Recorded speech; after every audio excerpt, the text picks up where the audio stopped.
Big Ten Plus 4 is a member of Odd Pods Media and ASAP All Sports All Plays Network.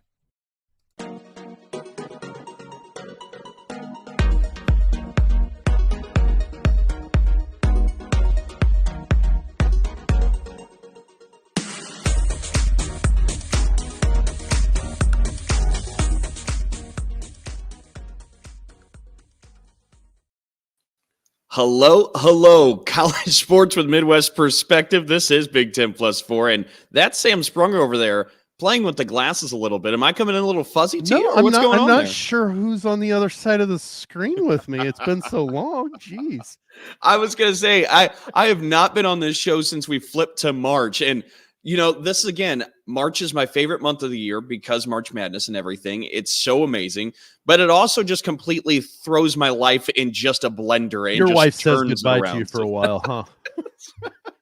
But hey, now we're here. Big Ten Yeah. Plus 4, college sports with Midwest perspective, blue collar, blue blood. And this is the time of the year we live for, Sam. March Absolutely. Madness is here. We're going to be breaking down a lot of the different things going on with the Big Ten. We got the Big Ten men's basketball tournament currently in action. We got Big Ten awards that were released that we can talk about a little bit. We're expecting to be joined by a Spartan great who has his stamp all over March Madness, that being Moe One of the Ager. most memorable dunks in March Madness history. Every time you see JJ Redick on ESPN, I start to picture just the knee going right into his chest as Ager dunked it on him. But Moe Ager is supposed to be joining us a little bit later on. And as he said to me when we were communicating earlier this week, happy March Madness. So I'd like to wish a happy March Madness to you all. It's this is our festive holiday. Yep. Go ahead. No, I was just going to say, yep. Well, and we got a lot to catch up on. As you mentioned, it's been a couple of weeks since I've been here and able to go through some basketball you're stuff. You're a busy dude. It happens, you know. I mean, we knew that going into the forming of this show that you would be, you know, there would be times that it was going to be, where's Dalton been? And it's because you're busier than a one-legged man in a butt kicking contest. That's a good say. I'm going to go ahead and pocket that one. I haven't heard it in a few years. It's not my first time, but I love that one. I'm gonna pocket that one. Yeah. So I haven't been able to talk awards with you. We haven't talked too much about Big Ten tournament. Let's go ahead and start off with what one are you feeling? I can go either way. We can go Big Ten tourney or we can go awards. Let's go with the awards since I've talked about them a little bit. I can throw a little bit more into it maybe, but I want to hear your thoughts on some things. Well, and let me be first to the table here with this one that you were filling me in, and I saw a little bit on social media because, as you mentioned, I'm busier than a one-legged man in a butt kicking contest. But you were ramped up this past week talking about the awards, and before we get to the awards, Sam, you won the Big Ten. You won it by 3 games, man. Yeah. This is good, man. It's okay. Hey, I am elated. But when I get stupid arguments, I tend to get ramped up. Don't let people bother you, man. You win the Big Ten by 3 games. Deep breaths. Life is good. It's your garden, man. Dig it. I don't discount that. But then the statement of, well, Zach Edey's just tall. That's how he got it. No, I mean, come on. Purdue has had multiple 7+ footers, and this is the first one that's won Player of the Year in the Big Ten. So, and for crying out loud, it just, I mean, he's the reason why. He's the main reason why Purdue won the Big Ten. There's no denying that. There's no argument to that. And that's what got me ramped up to say, you know, the Player of the Year is a body of work for one player. Mm-hmm. Now, the team success goes into it as well, play for it. But even if you wanted to use that argument, Trace Jackson Davis's team underachieved according to the preseason, you know, polls. So and Zach Edey's didn't. And mm-hmm. then when they were head to head, yes, Trace Jackson Davis's team won both of those games, but Zach Edey dominated him both times. That's where I got the issue of, well, no, don't feed me that line, because any way you try to slice it, to me, there's no doubt that Zach Edey was the Player of the Year in the Big Ten. No doubt. Well, and the only thing I would say, Sam, and look, I'm with you. I didn't vote on the men's side. I voted on the other side, the women's side. But for the Was men's that an side, easy vote? for player of the year, Yeah. honestly, not as easy as people made it seem. I think Yeah. Mackenzie Holmes had an argument. I just think Caitlin Yep. Clark cemented it at the end of that regular season. And that's kind of what I thought too. Is I think Mackenzie Holmes had a very good argument to player of the year. I don't think she was, but I think she had a very good statement about being it. And I think because of the natural flair and flash and fun that it all comes with Iowa women's basketball and Caitlin Clark, cameras just kind of gravitate over there. And she has all the exposure in the world where, like, we're not covering Mackenzie Holmes and the Indiana Hoosiers enough. Mackenzie's just scoring 23 points a game, and we're not paying enough attention. Grace Berger's in there too. She's just as effective. I mean, she is a very, very good complementary piece to Mackenzie Holmes. Oh my gosh, if they didn't have Mackenzie Holmes, Berger would be a good first piece to have on a team. So like that says, and don't get me wrong, they have Iowa has Zananu, so to go with Clark. So I mean, they have a 1-2 punch as well. But IU's not a scrub team, obviously from where they're projected to be in the tournament. Every position with Indiana women's basketball is just solid. It's just straight up solid. But no, I think that conversation was closer than what people gave it credit for. But I do think Clark won it. And honestly, it's kind of the same frame for me when I look at the men's side.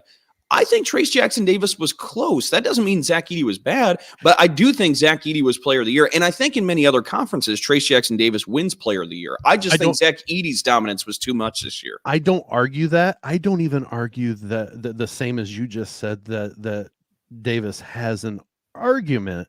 Yep. But I just don't to totally try to discount what Zach Edey did this year by saying he's just tall is lazy argument.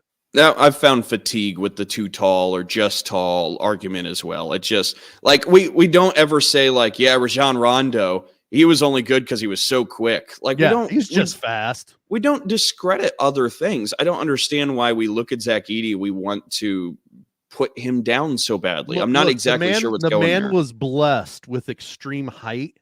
That doesn't mean, if he would have sat on the couch, drinking energy drinks all night, playing video games and and not working on his game, he wouldn't be player of the year. He wouldn't average almost 23 points. He'd still be a starter, but he wouldn't be player of the year. Correct. Yeah, you could still toss the ball into him and he could pass it out. That would be the extent of his offense. But he is the hub. Like they if they can get it into him, they get it to him, and if he can get the shot, they want him taking that shot. It's not just him being tall, it's so, you got me ramped up kind of early in the morning again there, Dalton. Thank you. Well, let's stay with the Sam flusteredness. Coach of the year did not go to Matt Painter. I've seen a lot of Purdue fans making arguments that you win the Big Ten Conference by 3 games when you weren't projected beforehand, but you're going against the grain with Purdue fans. Well, here's the thing. I do think, much like the player of the year, I think Matt Painter has an argument because Purdue was supposed to be no higher than 5th in the Big Ten. They got to number 1 in the nation, won the Big Ten by 3 games, but Northwestern was supposed to be 13th or 14th, and they finished 2nd. Yep. That right there to me says, yes, Chris Collins is the coach of the year. I think Matt Painter is number 2. If you told me March 10th before the season, Chris Collins lost his job, I would have believed that. Like, I really think he was coaching for his life, and with a roster that was fleeting. You had Miller Kopp transferred to Indiana 2 years ago, but Ryan Young transfers out. Pete Nance transfers out. They both go to ACC schools. And Pete Nance is going to miss the NCAA tournament. How about that? Northwestern goes in. Who would have thought that if he would have stayed at Northwestern, he would be in the dance, and he transfers out and is not. To the preseason number 1 team, and now he won't be. It's wild. It really is wild. I asked Mike DeCourcy on Twitter. I said, "Have you ever seen a roster that returned almost every bit of a national runner-up team perform this poorly?" And he says, "Never seen it." Yeah. That's fair. It's a really fair point. But like, so to that point, I'm with you. I think Chris Collins is the coach of the year. I'm okay with that. I do think this is just a year where you have so many candidates. I think it's just a deep pool of candidates where it's not always the case. Matt Painter's deserving of the award as well. I wouldn't say more deserving. He could Chris win Collins, the deserving. national coach of the year, and deservedly so. You can't argue with that. How weird is that? That's like saying the guy's the MVP of the league, but not his division or whatever. Right. Like that's what we're looking at. And you know what?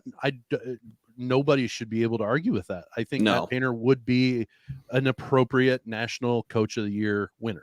I think there's an argument for Kevin Willard at Maryland in year one to do what he did, to not lose a game at home. Nostradamus called that at the beginning when he got hired. You know, I did. You sure did. The Kevin Willard drum. You're welcome. You're welcome for that knowledge. I think it's fair. Yeah. Thank you. Every coaching carousel, I'm going to come to you now.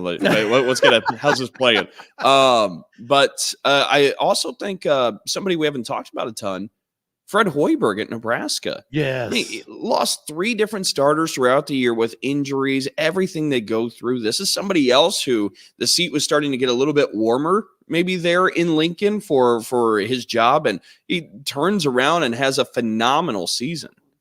I mean, so I think people aren't giving Fred enough credit. Now, do I think it's more deserving than the other coaches? Probably not. But I do think it's deserving of something like this. Is the kid's name Griesel? Is it Sam Griesel? Griesel, yeah. I don't have the roster in front of me. He's not a senior this year, correct? Let me check.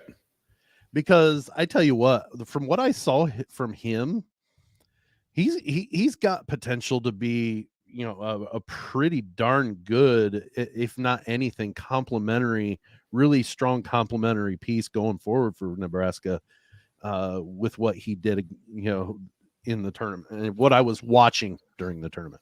So he is a senior, but as you know, everything's goofy with COVID years and eligibility. So I don't know. Okay. I haven't read around the Lincoln papers what the plan is. Participated in senior year, or senior day, or anything. I'm telling you, I have been between so many different basketball things. Everything's kind of starting to blur together a little bit. I thought that was a deserving job. It was the first time that I really had sat down and watched him play. And everybody knows Tominaga and what is it, Walker Jr., I think, or something. I forget what but Griesel, he was the hub for a while because Tominaga couldn't get the ball because he touches the ball, he's in shooting range. So Griesel was doing some stuff, and he looked like he had a lot of the pieces going. So if he's around next year, I think that helps Nebraska extremely a lot going forward for next year.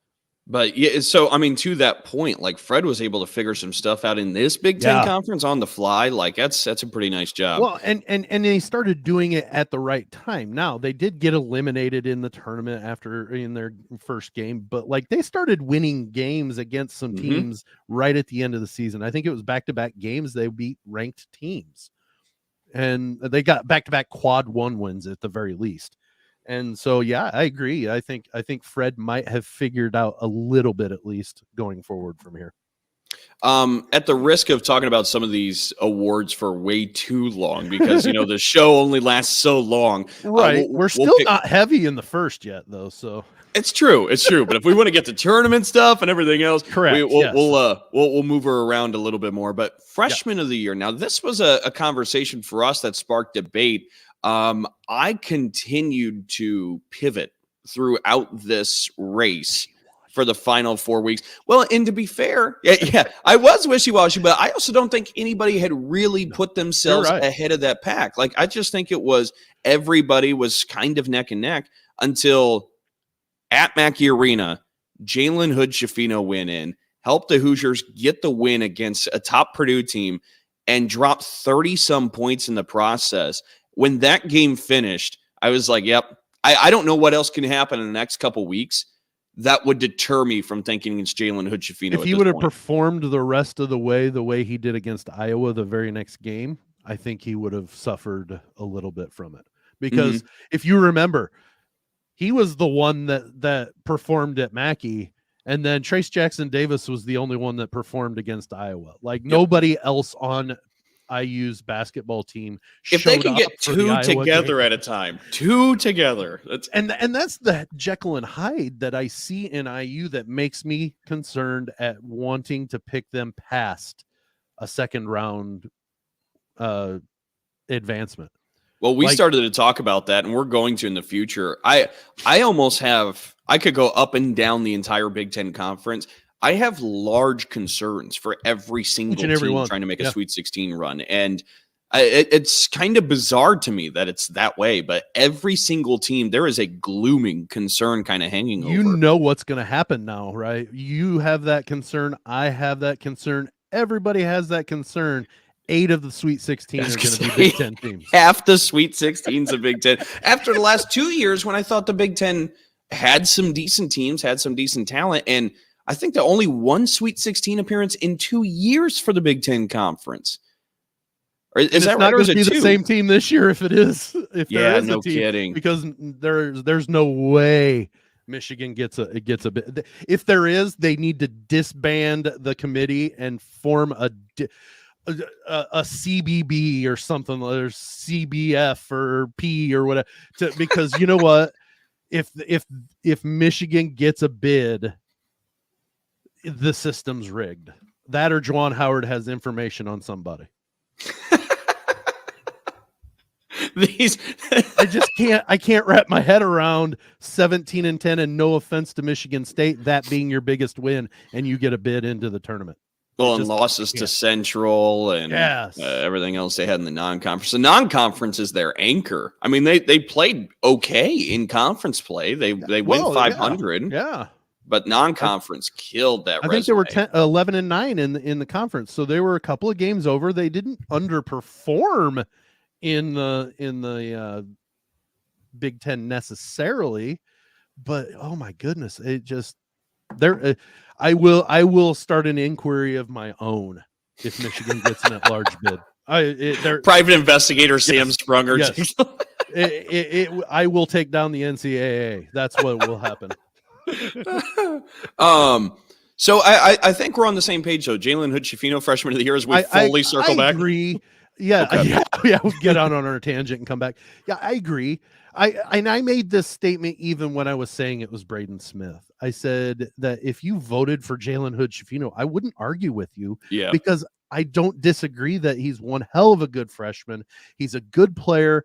To me, though, he's more one-sided than Braden Smith, and I valued what Braden Smith had done more than what Schifino had done. And that's okay. We're allowed to disagree. That's what makes this topic so awesome, is we can disagree and still walk away friends. That's the thing. Well, so, and I don't disagree. I think where I landed for a large part of the season, we've seen how many freshmen year after year come in, be the leading scorer on their team, help them win ball games in that facet.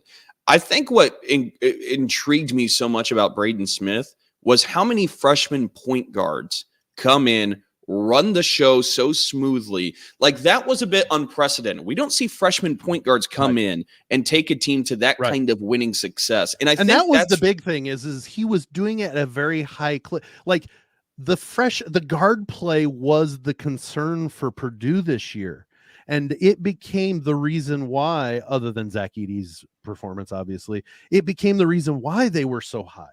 And that's what it was that made me think it was Smith. Yeah, no, and I totally, again, like, I think that's what it was such a shock to the system to see a freshman point guard win, run the show the way he did, kind of have his hands all over the place. And in a race that didn't seem to really be self-evident for a while, that really kind of seemed to be the most illuminating thing. And then Jalen Hood-Schifino, again, what he did at Purdue, that was not a thing of freshmen. I mean, that was a thing of dogs. Like, that was a legendary performance. And right then it was like, you know what?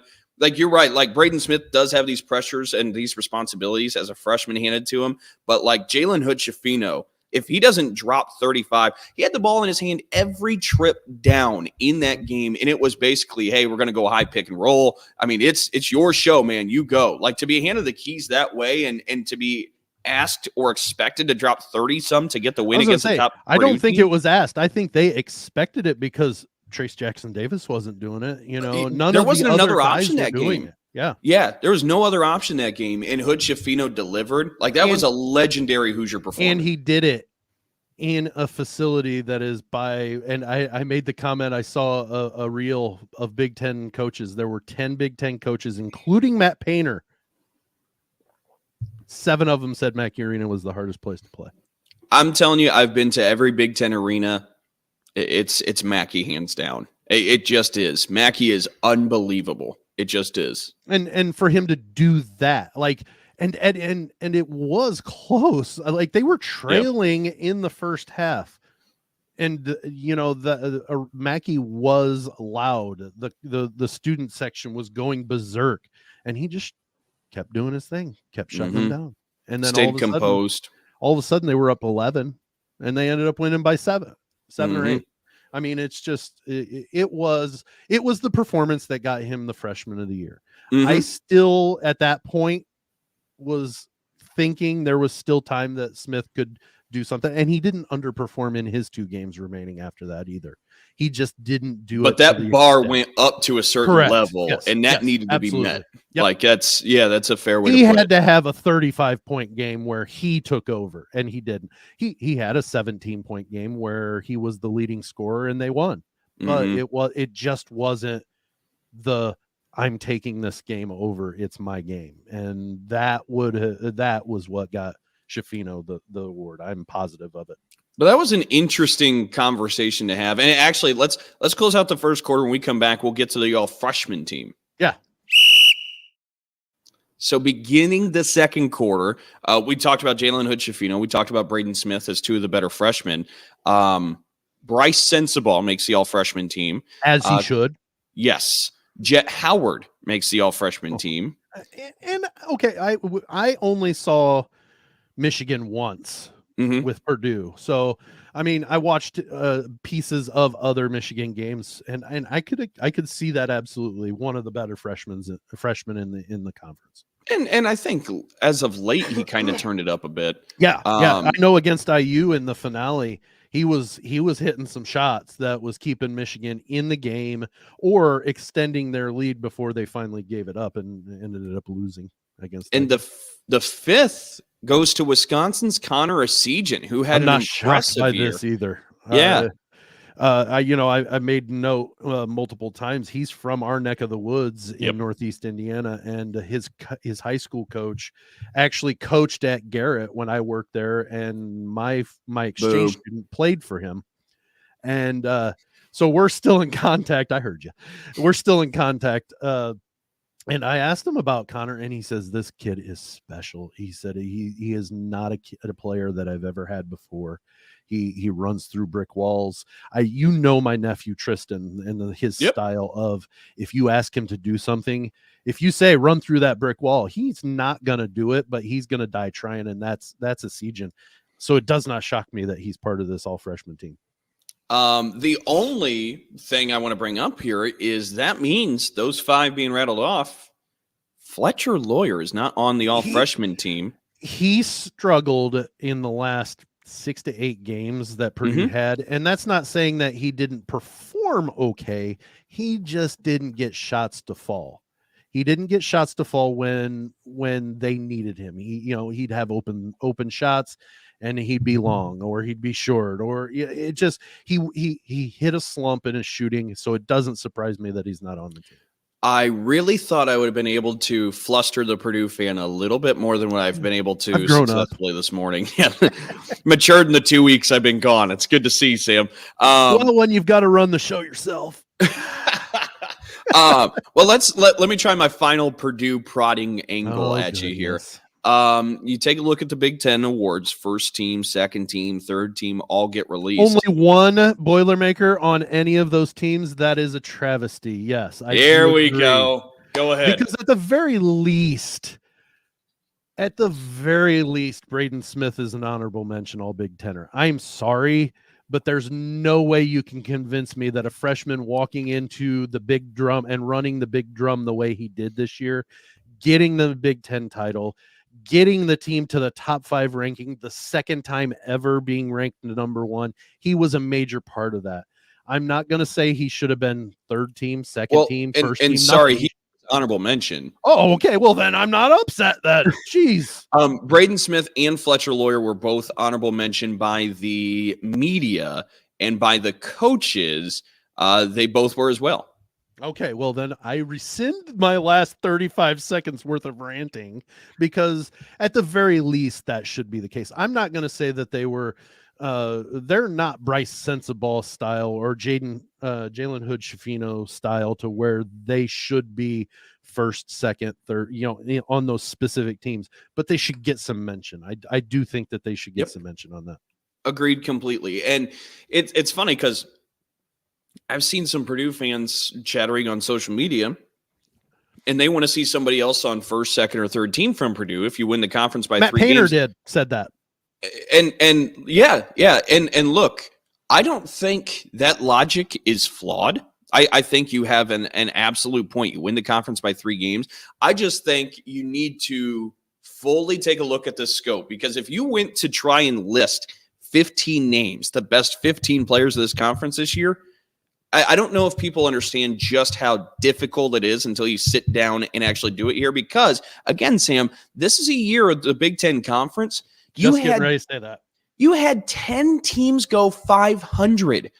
Unheard of. If winning is a value or a factor or a metric you use in some of your grading, like, there's so many players that help their teams get to winning seasons. It's an unprecedented amount that we saw this year. And so as you're starting to put things down, like, you sit there and you're like, oh, yeah, we do need to recognize this team getting to 500. We do need to recognize this team, because it doesn't happen with this individual's efforts. And that was loaded. Dalton. Think about that, Dalton. You just said you need the top 15 players, right?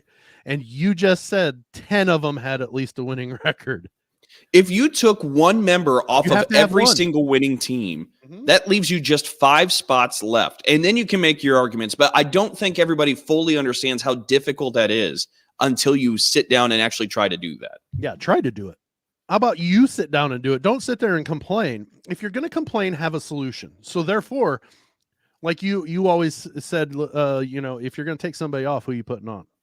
Or if you're putting somebody on, who you taking off? Let's play this exercise, and whoever wants to comment, by all means, because I mean, there's certain omissions that I personally think, like, I'm not saying this is an absolute right. I'm just saying this is a much more difficult process this year than any other year. I would say, because there are so many teams. Yes. If there were only 6 teams that were, dominant, winning, and absolutely just running away with the whole bag, then I could say, okay, yeah, you're probably right. But you had 10 of your 14 teams. And anybody that wants to say, well, look at the Big 12, they only had 1 team below 500. Well, okay, they have, 10 teams? Yep. Or, so that means 9 teams were above 500. The Big 10 has 14 teams, and they had 10 of them over 500.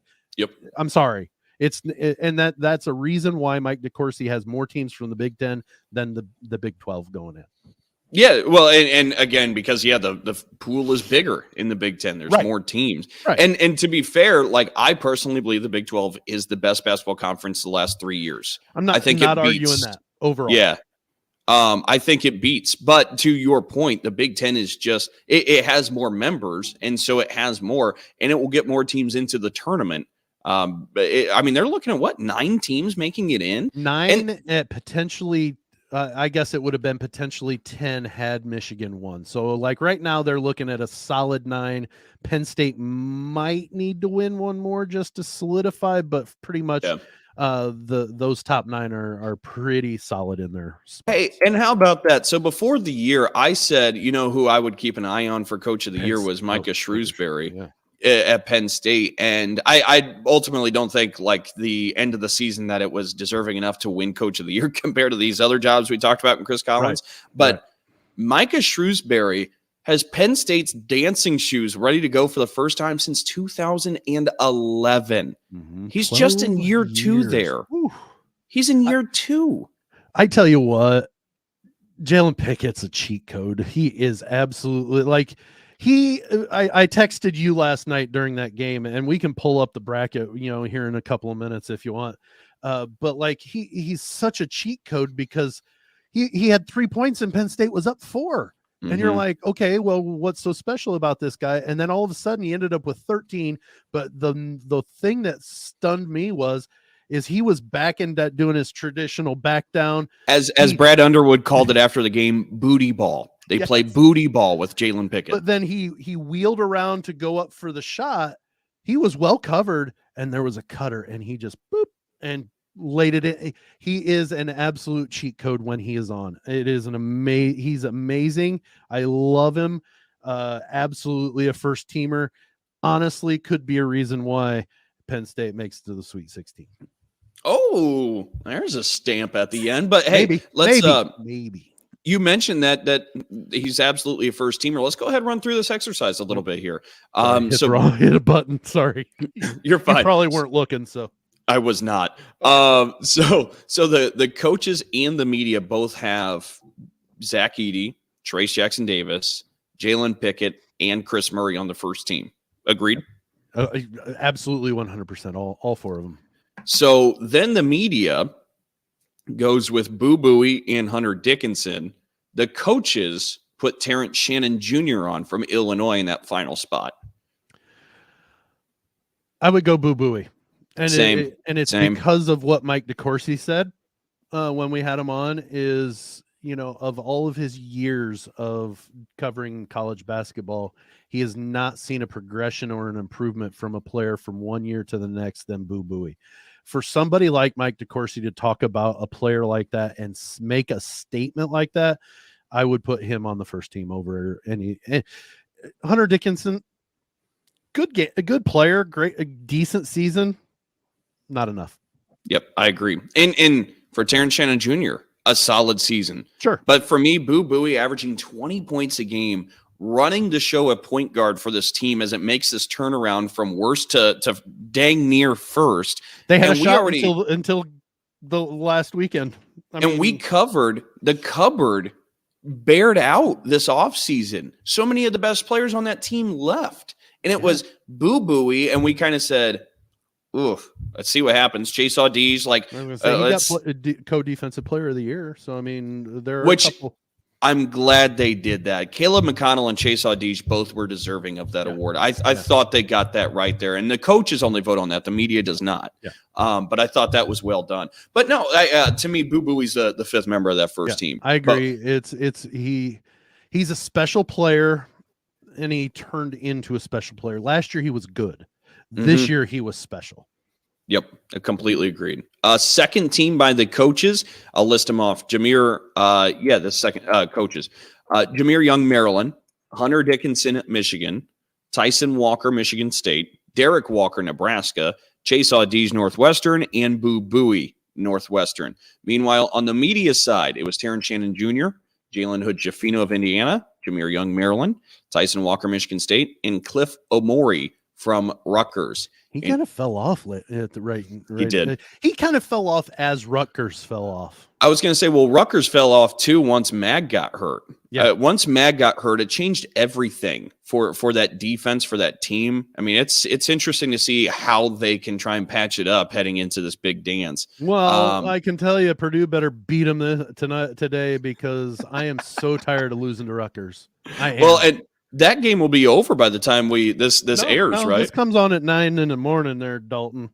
Oh, see, I've been gone Wednesday 2 weeks. I forget the production meetings. See, Wednesdays is at 5. I was going to say, I'm all spun around now, okay. Yeah. So this will air before Purdue wins.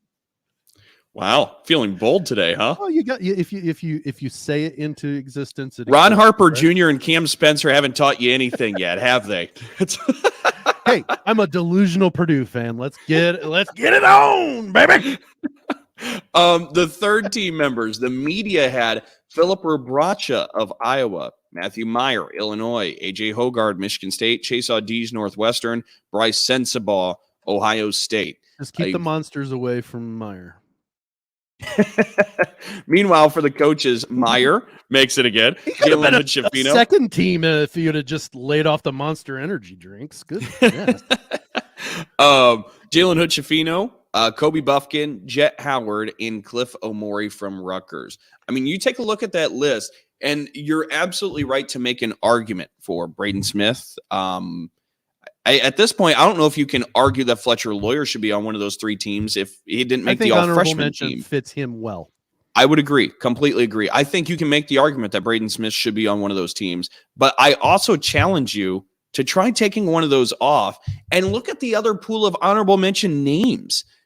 Let's look at that. Let's actually go down that rabbit hole. If we look at the coaches, Connor McCaffrey from Iowa, Tony Perkins, Iowa, Philip Bracha didn't even make one of the three teams for the coaches from Iowa.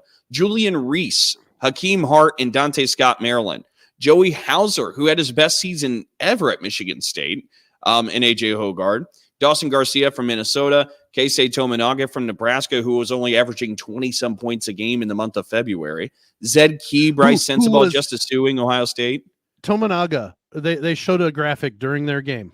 Him and Zach Edey were the top two averaging point producers in the NCAA from February 1st on. That's ridiculous. And Tominaga was over Edey. That is something. So for him to only be honorable mention, that's that. Now, don't get me wrong. Again, you've got to take the full body of work. Yep. But that is just amazing that he is an honorable mention. He's not even a third, second teamer. Penn State had Andrew Funk and Seth Lundy as honorable mentions. We covered Purdue's honorable mentions, Smith and Lawyer. Rutgers had Caleb McConnell, who won co-defensive player of the year. Couldn't make one of the top three teams on this list. Paul Mulcahy, Rutgers. Cam Spencer, Rutgers. Chucky Hepburn from Wisconsin. Meanwhile, the media had much of the same. I'm going to quickly look and see. Well, they didn't put Buffkin or Howard on one of those three teams, so they were an honorable mention there. Derek Walker from Nebraska didn't make one of the top three teams, so he's an honorable mention on this list. Caleb McConnell didn't make one of the top three teams on this list either, so he's also an honorable mention. So my point is, you take a look at that, the co-defensive player of the year is not one of the top three teams. Like, there's a lot of people that can feel snubbed by the end of this and probably should, but that's just how deep this is. Well, and let's go to the Purdue roster. Other than Zach Edey, who would you put into one of those first three teams? Got to be Smith or Lawyer. Those are the only three players that you would even consider. We talked about Fletcher Lawyer. He struggled. He's not even on the all freshman team. So It would be Braden Smith. And Braden Smith, while he had really, really great moments, he had some stinkers as well. Mm-hmm. And his performance at this level, you've got to take points, rebounds, assists, turnover, everything into consideration. He's an honorable mention, I think. Maybe third team, but that's, to me, the best you take him to. What's coming from the objective, just very neutral Purdue fans? Sam, hey, you know what? I still bleed the old gold and black. I will root for them. Do I want Braden Smith to be a first teamer, second teamer? Absolutely, but at the same time, you got to take some logic into it too. Yep. Well, and here's what I'd say: if you're really upset from the postseason awards, first off, don't take so much into postseason awards. You should not be taking stock into some of these things. I mean, they are very flimsy Life at times. Life is too short to worry about who got player of the year, people. Come on. High school awards are kind of a joke at times. It is what it is. It's always been kind of this way. But I would just also say that, again, this is a year where so many people are going to feel snubbed because there aren't enough spots to validly represent the value that so many individuals brought. So you can feel snubbed if you're a Purdue fan. You're well within your right. Absolutely. Feel snubbed, be upset, but take it into context as well. Who you going to take off to put Braden Smith on? And there's nobody on the first team. Yep. To me, there's nobody on the second team. There might be an argument if you really want to look at the ins and outs of the third team, maybe. But even then, is Braden Smith the one you take from the honorable mention to put on that third team? I don't think so. Yep. No, I'm with you. It's really just a deep year, and it kind of just really congested these awards. Let's take that into some context too, Dalton. In November, we started talking basketball, and we were so just kind of, well, this is going to be a rough year for the Big Ten. And now look at what we're talking about. Now, you've said multiple times in texting, yeah, it's mediocre. It is in the aspect of everybody has the same record except for the champion. Like that makes it mediocre in the aspect of, the value for each of the players or teams in the conference. But like, that's better than a lot of other conferences. Look at the ACC, for crying out loud. Well, that's why Big Ten basketball to me is just about the most fun conference to sit and watch, because almost every team is on par with the other team, and you're always going to be getting a good game. There are 140 games this year in Big Ten basketball. 49 of them were decided by 5 points or less. Like, you're going to get a good game every time you tune in. Now, to the point we make, like, you have two teams ranked in the top 25. So everybody is here, all fighting each other for margins right here. What that results to in the big dance, I'm not really sure. I'm still not necessarily a huge believer. I sent you a picture of what ESPN had, and we'll get to the break right after this. Yep. The shot ESPN had, Purdue was first, projected number 1 seed at the time. Michigan was sitting second, not in the tournament. Yep. IU was 6th, projected as a 4 seed. That's how crazy this conference was. So because this conference is deep, and deep is the right word, but it's not necessarily been elite. It is deep, but it is not elite. Everybody is fighting right here. And it's great competitive basketball. A lot of teams are a shade above that bubble marker where they're going to be in the tournament. And we're looking at 9 teams probably making it in from the Big Ten to the Big Dance. Unless somebody takes an automatic bid away, because they run through their conference tournament. But you notice in the bubble talks, there's like 4 of the teams right here at that shade. So my point just is everybody's right here. It doesn't necessarily make the Big Ten the most elite when they go to compete. I totally agree with that. So mediocre is a poor wording on my part, but they're all fighting in right context down to one here. another. It is mediocre when they're contexted together. Illinois and Maryland. Well, they're good teams, but all in all, they're mediocre in the conference because everybody is. And honestly, like, you look around the country again, they're a shade above that bar. Right. They're going to pass that bar, but like they're all right there. Like, that's where everybody is. It's like Dave Revson, and this time we definitely will go to the break after this statement. Dave Revson said last night on the post-game show after the Penn State Illinois game, he said Illinois is in the tournament. They just still haven't gelled together yet. That is their issue. And I think that's been their issue all year. Brad Underwood has even stated that he's waiting for it to come together, and it just hasn't yet. And now they're down to their last chance. They've got to come together or they're going to make an early exit. And we'll go to the break after this statement then. Because we're talking mediocrity, though, I just do think it's important as we get ready to fully go into the big dance. Yeah. Understand it's not just the Big Ten. This is a weird year for college basketball across the country. The level of elite, that tier of elite is not the same that it used to be. And this March Madness is setting up to be an expanded version of what you're seeing take place in Chicago right now at the Big Ten tournament, when we saw all regular season just ridiculously competitive because everybody is this close. I don't know if the margins have ever been this close. Only one higher seed has won thus far in the tournament. Like, it should be a wild NCAA tournament. All right, we got to go to break. We'll come back. Let's talk Big Ten tourney on the other side. It's a short one. You are listening to Big Ten Plus 4, hosted on Anchor and StreamYard. Hey, I'm Pantsless Aaron. This is Stevie. And I'm Augie. And we are BFYTW, a podcast all about playing games and having fun. Our games are usually based on British panel shows and game shows, but we'll play anything that captures our attention and imagination. Why? It's right there in the title. You'll never guess what the F stands for.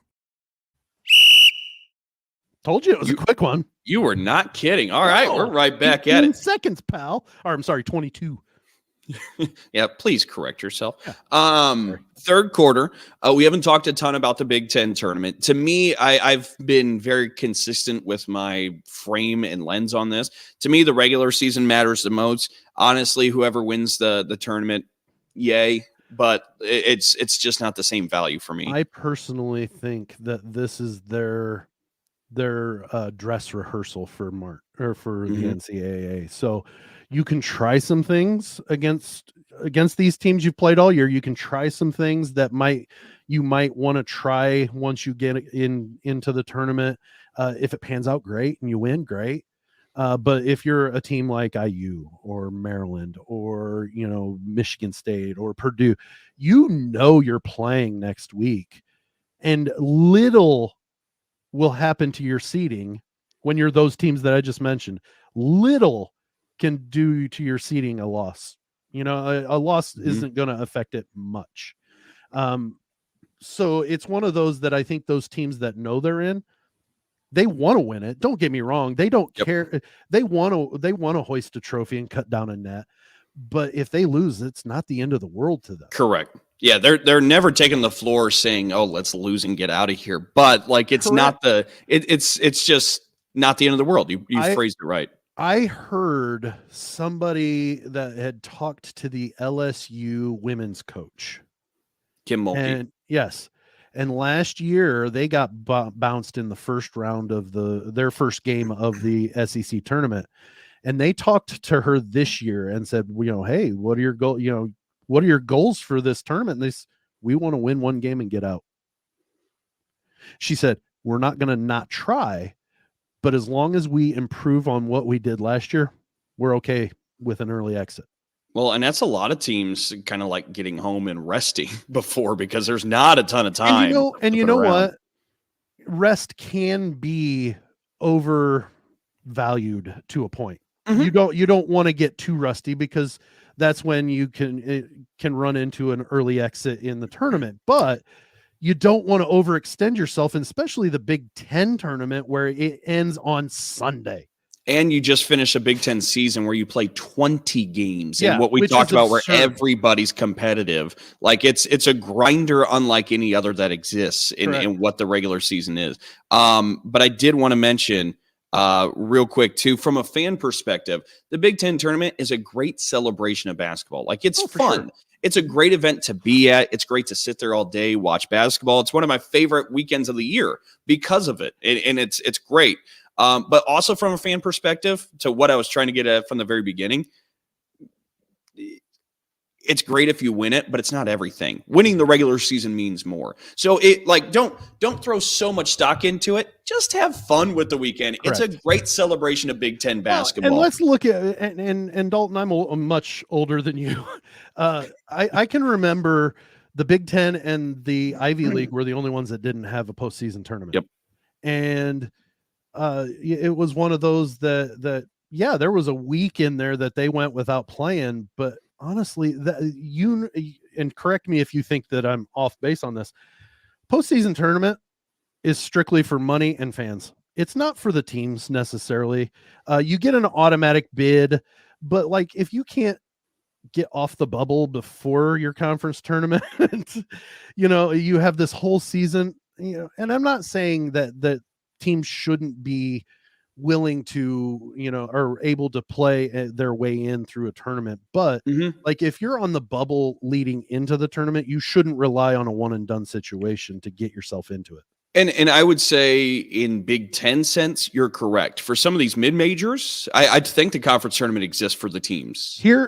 And I heard this, and I don't know if you're familiar with the way the conference St. Mary's and Gonzaga is the WCC. Yes, the way they set up their tournament is so odd. It is. The top two teams get buys all the way to the semifinals, and the rest of them pair up and play their way through. So like they tier it down. I think that's a great mid-major conference tournament setup.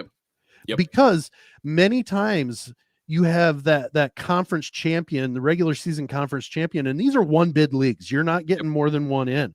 These conference regular season champions bust their butt and go 17-1, 16-2, and obviously dominate, but they get paired up wrong in the early round and they get beat. There's no chance they get in a large bid, but then 14-28 team gets put in because they got hot. Now, if you're going to get hot, that's fine, but let them run all the way through to where they have to play the number 1 or number 2 team at the end. A freshly rested one, and you're Mhm. wrong because you had to go through it. I think that it would do much wiser for the NCAA if they strongly urge those smaller conferences to set up their tournaments that way, because you want the best teams going in. You don't want the hottest teams, because you know what? A hot SWAC team is not touching the number 7 team in the Big Ten. Right. It's just not happening. You want the best SWAC team going against the number 7 team in the Big Ten. I like the WCC formula a little bit too, I as saw odd it, as it was may be. confused, and I was Yeah. like, "What in the world?" And then the more I thought about it, I was like, "Hey, this actually isn't a bad setup." And then I heard somebody say this would be a good mid-major setup, and Like I you don't lay it, disagree at all. you lay it out on paper, and it looks like a really bad run of Tetris. Yeah, And like, and somehow we end up with a conference tournament championship here. But yeah, no, I'm with it. It's uniquely bizarre, but fascinating, kind of hypnotizing. Well, all we at the got a same couple time. of minutes. Let's look at the bracket real quick, Yep, and then yep. jump to our headlines. Okay. Yep, let's go ahead and take a look here. And as you see in front of you, if you're joining us on the visual medium, we got 4 games today. The quarterfinals, Rutgers and Purdue will be tipping off at noon Eastern time. This is Ohio State, Michigan State will tip afterwards. Penn State, Northwestern will tip at 6:30 tonight Eastern time. And then Maryland and Indiana will tip after that. So far, 5 of the 6 games have all been lower seeds to win Thank it. you, The Maryland, for underdogs. showing us that the top seed could, or a higher seed can win in this tournament, because that gives me hope.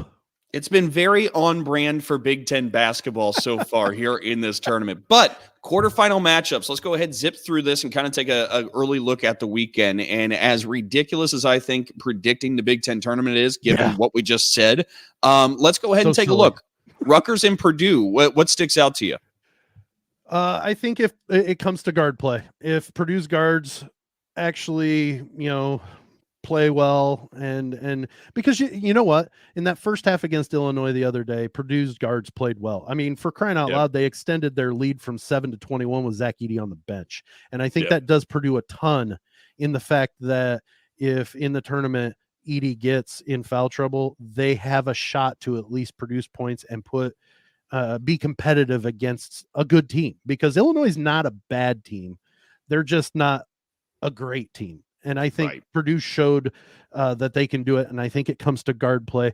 I'm not going to predict it. I don't even know if it's just guard play, but Rutgers is so different since Mag has been hurt. Yes. I almost think Edey can have himself a day in the post. I like Purdue here. I don't doubt that Edey's going to get his, but I think, and maybe it will be enough. I think you're right. Maybe that injury will lend to where it may not come into guard play.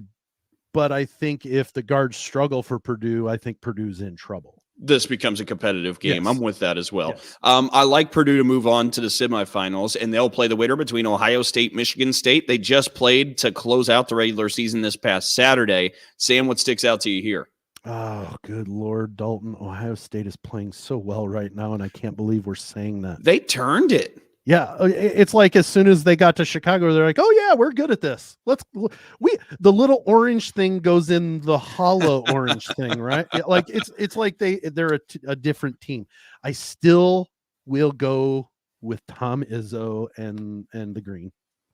Yeah, I'm going to land here too. I think the guards for Michigan State have been playing exceptionally well. I think the way they're shooting the ball, if they can if they can pair it with some defense like they were playing earlier in the season that they've shown they can do. I mean, this is an MSU team that can maybe make one of those famous Izzo runs deeper into March. Right now, it's the 3rd best 3-point shooting team in the country is Michigan State. And if the guards keep playing this way, they could really raise their ceiling. So I like MSU to move on here. Yep. Penn State, Northwestern later on in the quarterfinals. Okay, so Boo Buie in their game against Penn State in Evanston scored, I think, 22 in the first half.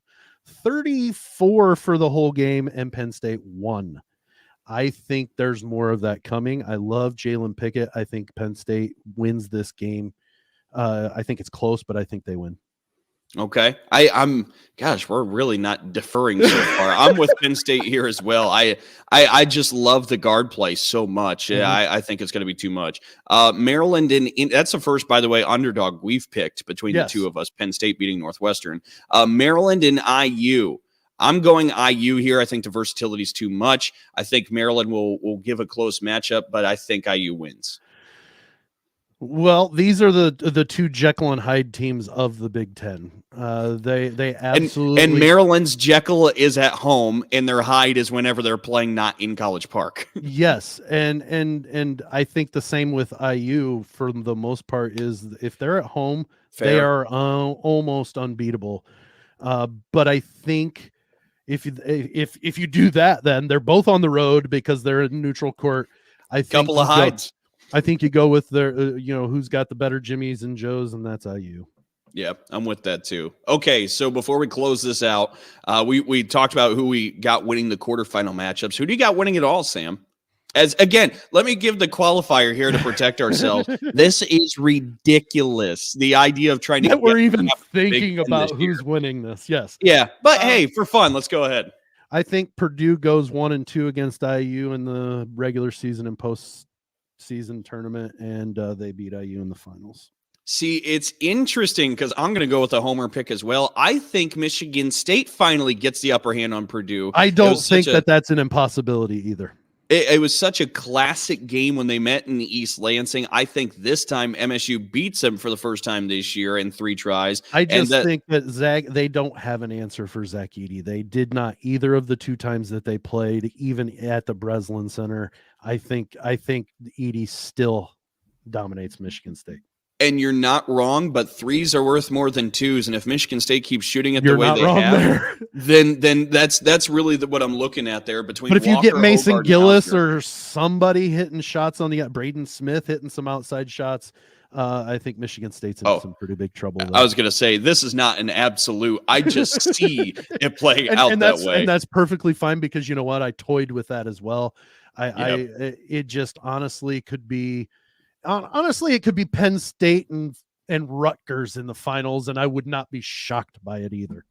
Guards and wings have always won these things. Last year, it was Keegan Murray in Iowa. The year before, Ayo Dosunmu led Illinois. You go back in time, Cassius Winston won this. You go back to the days of Walton over at Michigan. Like, it's always been guards that carry you through. And right now, Michigan State's guards are playing better maybe than anybody else's guards right now in the Big Ten. So, besides Pickett, we're not going to have time for headlines, by the way.